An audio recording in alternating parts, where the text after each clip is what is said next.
नमस्कार, मैं अंजना और आप देख रहे हैं न्यूज़ वन टुडे। आइए बढ़ते हैं आज की बड़ी खबर की ओर।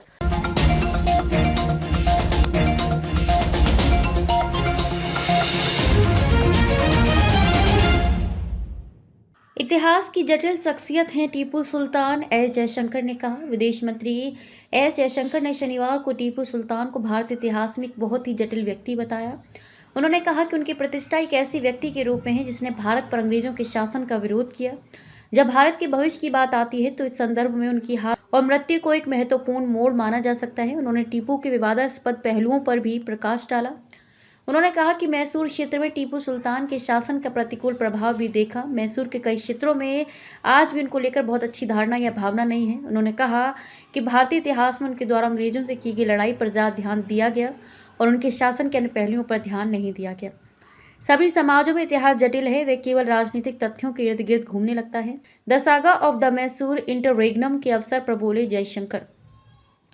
टीपू के मामले में भी ऐसा ही हुआ। उन्होंने ये बातें दिल्ली में इंडियन हैबिटेट सेंटर में भारतीय इतिहासकार विक्रम संपत की पुस्तक Tipu Sultan the saga of the Mysore interregnum के विमोचन के अवसर पर कहीं। जयशंकर ने आगे कहा, पिछले 10 सालों में हमारी राजनीतिक व्यवस्था में बदलाव के कारण वैकल्पिक दृष्टिकोण सामने आए हैं। हम अब वोट बैंक के कैदी नहीं हैं और न ही असुविधाजनक सच्चाई सामने लाना राजनीतिक रूप से गलत है।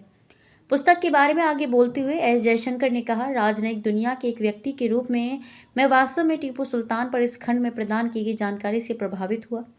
हमने भारत में मुख्य रूप से स्वतंत्रता के बाद की विदेश नीति का अध्ययन करने की पेशकश की है। शायद ये भी एक सचेत विकल्प था। हमारे कई साम्राज्य और रियासतें अंतर्राष्ट्रीय मामलों में शामिल हुई। एस जयशंकर ने आगे कहा, तथ्य यह है कि हमारे कई साम्राज्य और रियासतें पिछली शताब्दियों में अपनी विशेष हितों की पूर्ति के लिए अंतर्राष्ट्रीय मामलों में शामिल हुई और कुछ ने स्वतंत्रता मिलने तक भी ऐसा करना जारी रखा। टीपू के मिशनरी के उनके फ्रांसीसी और अंग्रेजी समकक्षों के साथ बातचीत वास्तव में आकर्षक है।